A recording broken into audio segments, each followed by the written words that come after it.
All right, Shalom. I want to start by giving our praises, honor, and glory unto Yahweh, Bahashem Yahweh Shai, Bahashem Rachak Wadash. Double honors to the apostles and the elders of Great Millstone who teach and rule well, and also to their elders, the men that taught them. I pray the Lord have peace, blessings, and mercy upon the households of the hopeful elect. This is the brother Shema One from the Great Millstone Houston Church.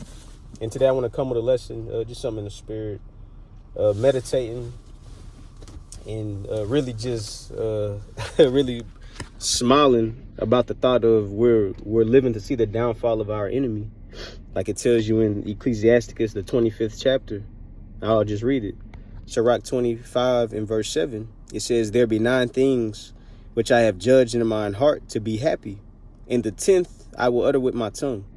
A man that hath joy of his children, and he that liveth to see the fall of his enemy." And guess what? We might not be able to truly enjoy our children like we want to, but on the other side of it, we're seeing the downfall of our enemy, which is leading us to, the ability to have true joy over our life and our, what the Lord blesses us with. All right. We're going to be fruitful and we're going to be multiplying in the kingdom. All right. But just understanding the times we're in, seeing the downfall of our enemy take place right now. Look at the conflicts going on. Look at the struggling, that America is running into. The bully is the bully is finding out that you're not so tough anymore. And these other allied nations aren't just down with whatever you say anymore. Speaking on the behalf of how it is in America. What you got, the situation in the Gulf of Hormuz. These allied nations aren't just so ready to just jump in the situation just because, America says so. All right. And that's a token of America's weakness, asking for help.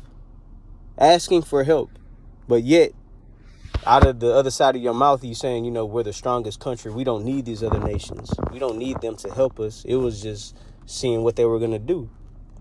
No, this nigga's back is slowly getting further pressed against the wall. And Lord willing, is going to lead. We know 2 things for sure are going to happen. The MOTB is going to come first in the midst of this war tension. Then it's going to escalate to the time of the nuclear missiles being shot off.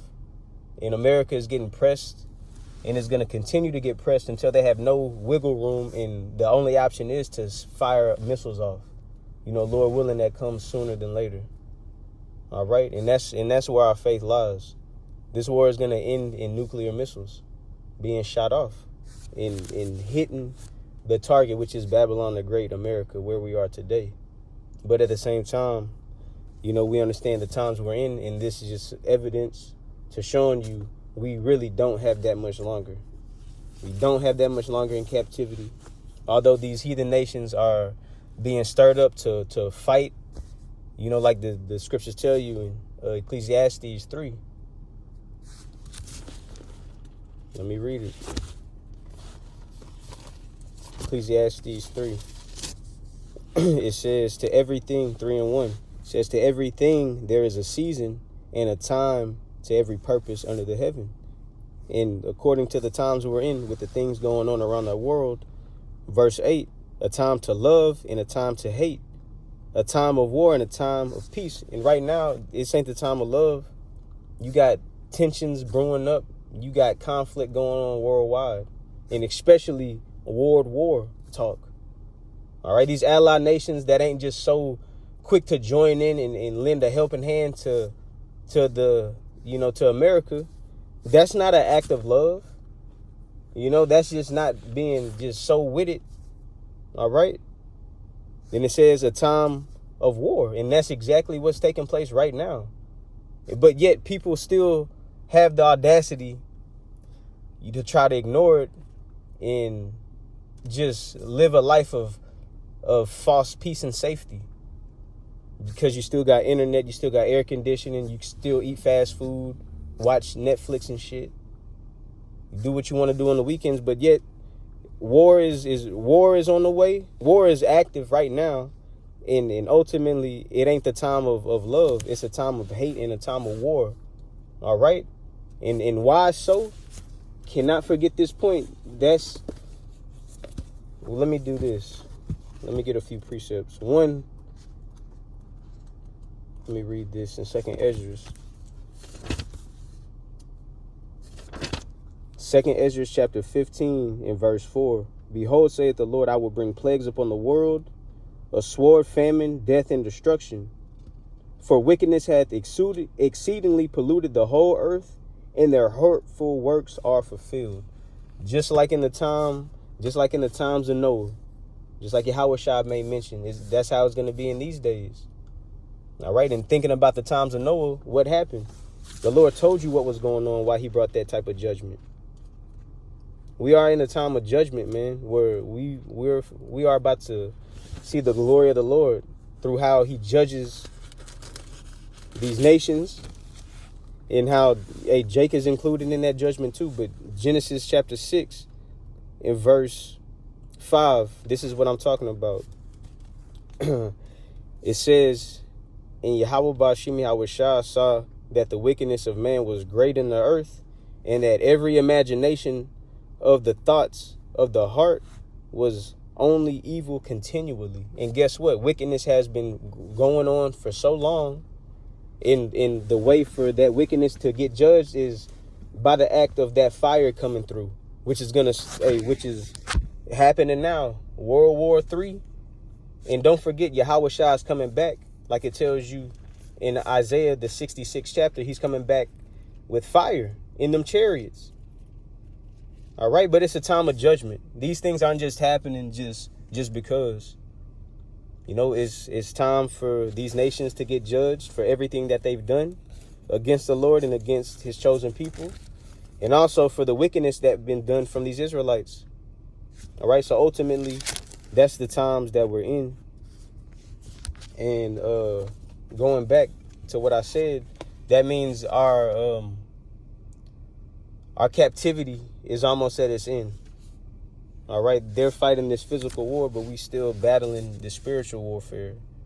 You know, the Lord is coming back to find those that have faith. You know, never losing focus of, you know, the necessary matters. You know, focusing on having a clean garment. You know, our spirit being right for Yahweh Shai's return. But with that being said, let me get this.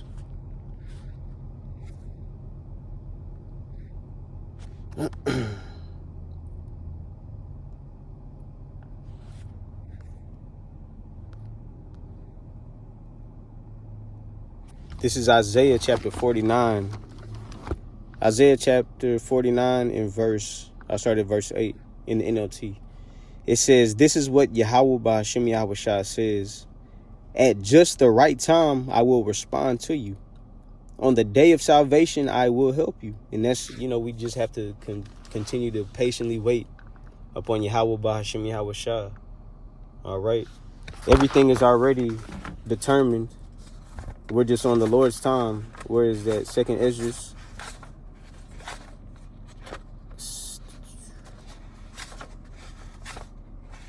2nd Ezra chapter 4. Nope. Yeah, 2nd Ezra chapter 4 and verse 37. It says, by measure hath he measured the times, and by number hath he numbered the times.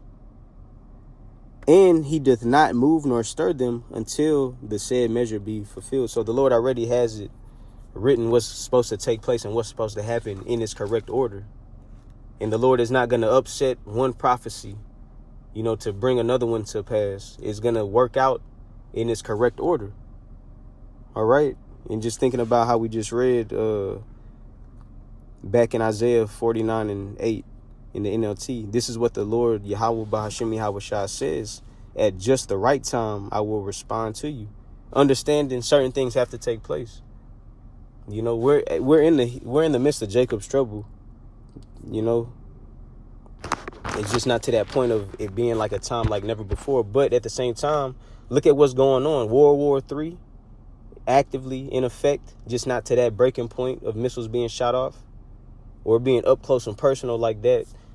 The MOTB talk, all of these things are taking place at the same time. The Lord still, how does it say, earthquakes in diverse places. All of these things are taking place. End time prophecies, like it tells you in 2nd Ezra, the 9th chapter, real quick, the first verse. It says, he answered me then and said, measure thou the time diligently in itself. Right? The Lord told us everything has a set measure concerning what? Prophecies, things that the Lord said that was going to happen. Whenever we see it, take place, mark it off the list. But paying attention to the events that are taking place around the world, man. It says, so measure thou the time diligently in itself. And the Lord already told us every time. How did we read in Ecclesiastes? It says, everything there is a season and a time for every purpose under the sun. It's important to know what times we're in. Yahweh Shai is making his return soon. All right. The kingdom of heaven is literally at hand. And understanding how that's going to be ushered in. War, the MOTB. All right. That's the time we're in. So paying attention to the times diligently in itself, it says, and when thou seest part of the signs pass, which I have told thee before, then shalt thou understand that it is the very same time wherein the highest will begin to visit the world which he made. This ain't time to cash in. This ain't time to invest into this place. It's time to, like it tells you, going back to the scriptures, 2nd Ezra, real quick. 2nd Ezra chapter 16 in verse 40. O my people, hear my word, make you ready to the battle. And in those evils, be even as pilgrims upon the earth. That's what time it is. All right. Getting ready to be on the move. And ultimately being ready to depart from this place. That word pilgrim goes into seeking a holy place. This is not holy. It told you its hurtful works have been fulfilled. This shit is wicked. So it's not shocking that judgment is coming to this place. It's not finna be all peaches and cream and safety and protection. This is what bad looks like, and it's just gonna get worse. So going back to Isaiah 49:8 in the NLT, this is what Yahweh Ba'ashem Yahweh Shah says. At just the right time, I will respond to you. On the day of salvation, I will help you. And that's where our faith lies. The only way out is by having faith in Yahweh Ba'ashem Yahweh Shah. That's the only chance. If you do not have faith in Yahweh Ba'ashem Yahweh Shah, you're hopeless. Hold up. 2nd Ezra, the 13th chapter. Real quick, in the GNT. 2nd Ezra chapter 13 in verse 23 in the GNT. It says, the one who brings the dangers in those days will also protect from danger the people who have stored up good works and faithfulness with Yahweh Ba'ashem Yahweh Shah, the Almighty One. All right. So that just shows you works and faith go hand in hand. Going back to Isaiah, because the Lord told you evils were going to be increased in those times. Isaiah 49 and picking up in verse 8 in the NLT, it says, I will protect you and give you to the people as my covenant with them. And the later end of that verse, it goes into that's exactly how it's going to be. The Lord told in Psalms, the 2nd chapter, that's what I'm thinking about. How does it say? Hold on, let me just read it.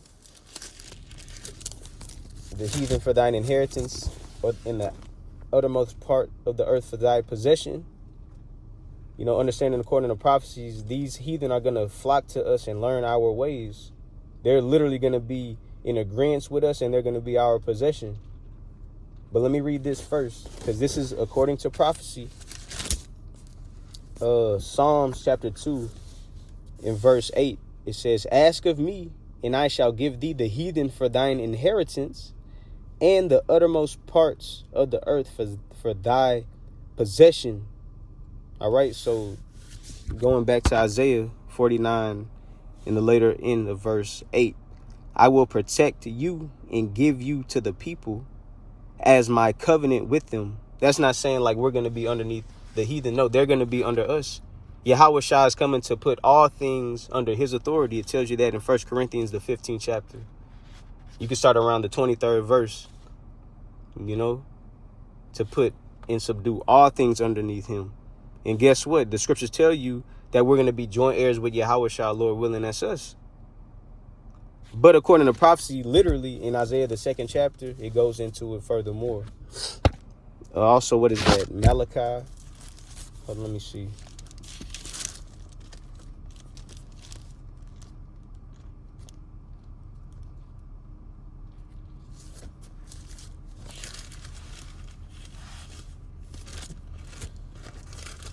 Hold up. Let me read it. This is Malachi. Nope, hold up. Yeah. Hold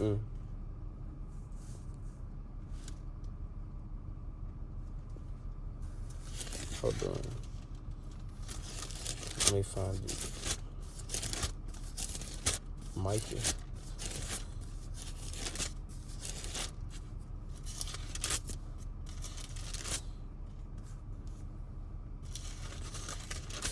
Here we go.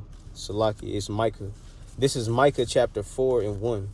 It says, but in the last days it shall come to pass that the mountains of the house of the Lord Yahweh Ba'ashem Yahweh Shah shall be established in the top of the mountains, and it shall be exalted above the hills, and people shall flow unto it.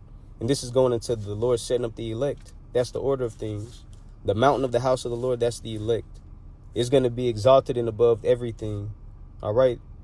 Like even in the same class of Israelites, it's going to be superior, but of the same class. It tells you that in the book of Revelation. What is that? The 14th chapter. But going back to it, how it said, it shall be exalted above the hills, above these other nations, and people shall flow unto it. These heathen are going to flow unto us. All right. They're going to have to follow our ways. That's the new standard. That's how it's going to be in the earth. That's how that's how the scriptures tell you, look for a new heavens and a new earth wherein dwelleth righteousness, because the laws, statutes, and commandments are going to be in our inward parts, like it tells you. That's the new covenant. All right. Then these heathen, they're going to learn our ways. They're going to be taught. They're going to have to learn our ways. They're going to have to learn the ways of righteousness and live in those ways, or suffer the consequences and get judged. All right. And this is all according to prophecy. It tells you the same thing in Isaiah the 2nd chapter, but verse 2, Micah 4 and 2. And many nations shall come and say, come, let us go up to the mountain of Yahweh Ba'ashem Yahweh Shah, and to the house of the God of Jacob. Showing you there's a difference. When it comes to the Lord's chosen people, it's not everybody. It's specifically dealing with the nation of Israel. That's why these other nations, and many nations shall come and say, come, let us go up to the mountain of the Lord, and to the house of the God of Jacob. There's a difference. And he will teach us of his ways, and we will walk in his path. For the law shall go forth of Zion, and the word of the Lord from Jerusalem. There's a separation. That's a big separation. I was just thinking about the scripture. Hold up. Oh, let me just read it, since I mentioned it in the book of Romans. We could read it in the Old Testament, and we could read it in the New Testament. This is still coming. All right.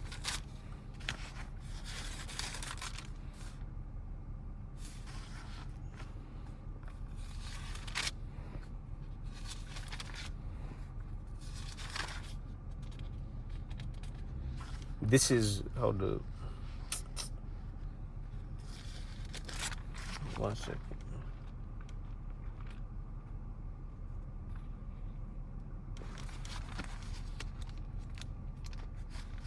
Go to it.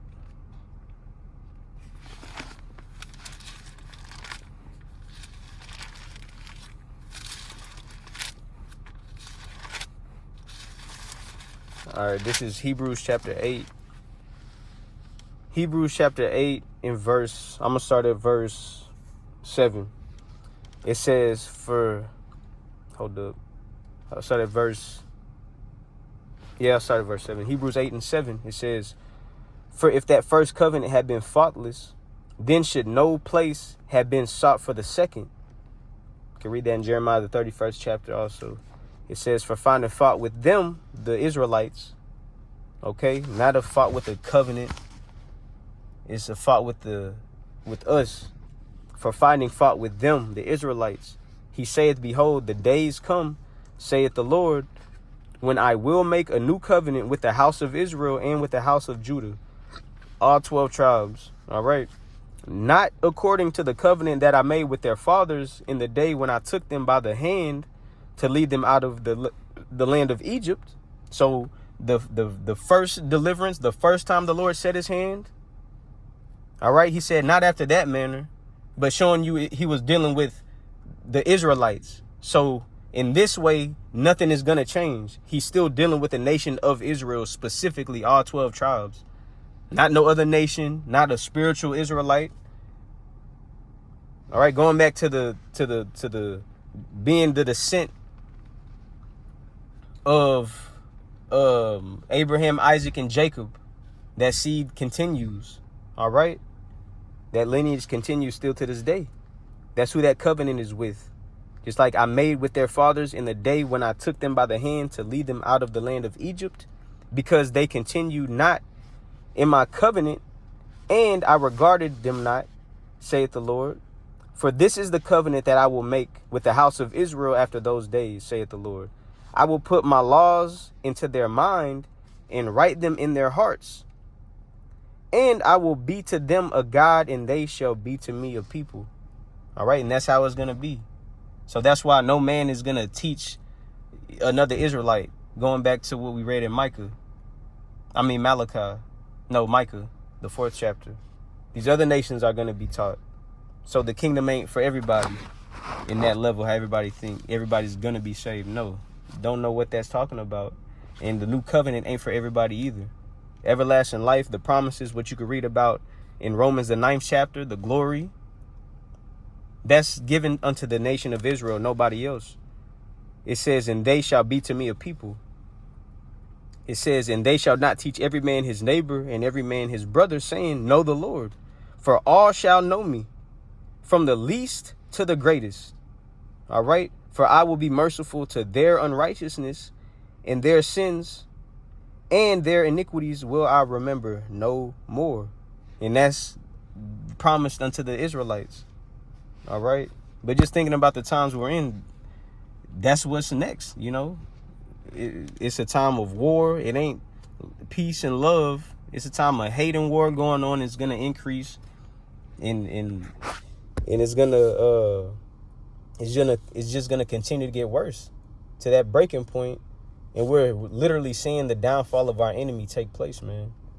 You know, we're living it out. Lord willing, we continue to see it, you know, ultimately take place and get delivered. So I'll end it there.